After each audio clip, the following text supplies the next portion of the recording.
Ko ati hopa, ti chuchin, ukchen ikota ko hima ti to etu, to domtemish ko hima ti jiji, ko hima mi kanot, to eti ktiep, kai hopa tawa ti trashten sit. Chairman Hoven, Vice Chairman, Udall, members of the committee, tribal leaders, and guests. My name is Kurt Riley. I am the governor for the Pueblo of Acoma. The Pueblo of Acoma greatly appreciates this opportunity to present on Senate Bill 1400, better known as the STOP Act. During my time as governor, the Pueblo has fought to recover many sensitive cultural items that illegally left our lands. Under traditional Acoma law, no one person may own these items. Rather, they belong to the community as a whole and are looked after by their caretakers, who cannot sell them or remove them from the Pueblo. These sensitive items play significant roles within our culture, our traditional calendar, our societies, our families, and our way of life. Most importantly, they are critical to how we pass our identity down to our children. Their loss threatens our cultural survival. The best known of our fight in this effort to regain the Acoma Shield, which was set to be auctioned in Paris in 2016. The shield was stolen some years ago, but current members of the Pueblo still remember its use in our societies. It is not by chance that the shield was shipped from the Southwest to Paris for sale. It could have been publicly offered for sale in the Southwest, where federal domestic laws would have supported our claim. With the help of our congressional delegation, federal agency officials, Indian country, and the general public, the Paris sale was blocked. This was a rare success. Ironically, however, we still do not have the shield. A big part of the problem is that the United States does not have an explicit ban on the export of these items.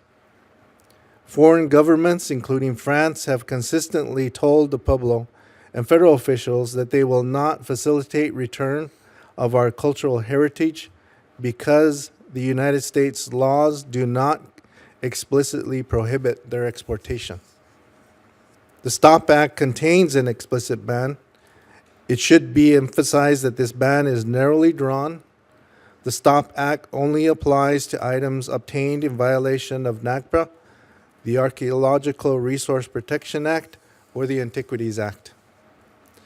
So far, the ban to apply a violation of one of these three laws has yet to have already occurred.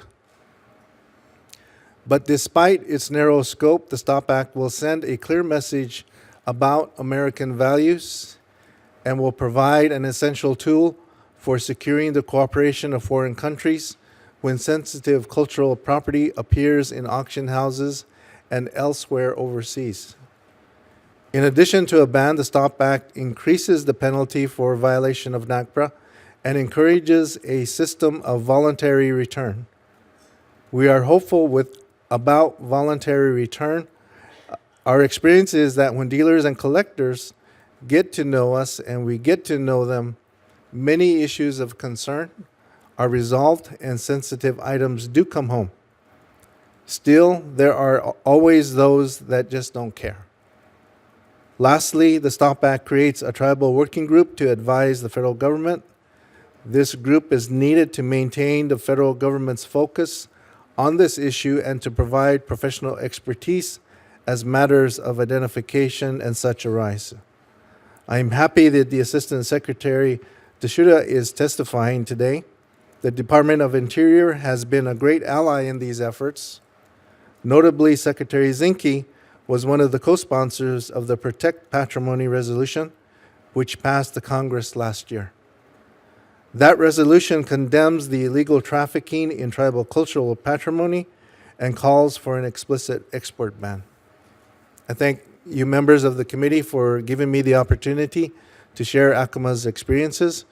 I would especially like to thank the New Mexico Congressional Delegation for their steadfast support on this important matter that is very important to the Pueblo of Acoma, and I would be happy to answer any questions you may have. Thank you.